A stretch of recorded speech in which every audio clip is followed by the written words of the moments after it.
The center of the soybean belt in the United States has been moving north in recent years, according to University of Minnesota soybean agronomist Seth Nave.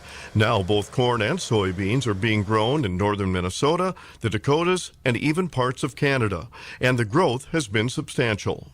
We've gained a lot of acres in northern Minnesota, northwest Minnesota, and then all the way through the Dakotas, and then up into Manitoba too.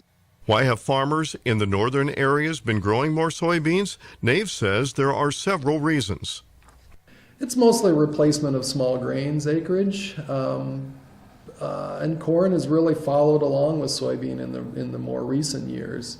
We've definitely have longer growing seasons and warmer temperatures in those areas than we've had, and we can grow good high-yielding soybeans with pretty good yield stability. So soybean has been a good crop for northwest Minnesota and now all the way through North Dakota.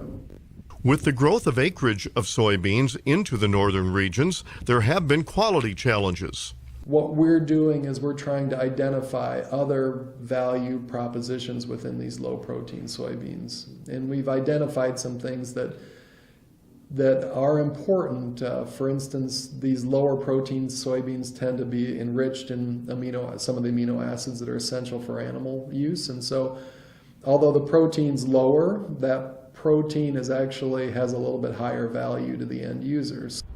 Just a few years ago, no one would have ever thought both corn and soybeans would be grown in northern Minnesota, North Dakota, and Canada. Now, this is one of the fastest growing areas of the crop across the United States. Changes in seed technology, better and more efficient equipment, and even a longer growing season has all contributed. Corn and soybeans in the Northland, they're here, and they're here to stay. This is Lynn Ketelsen reporting.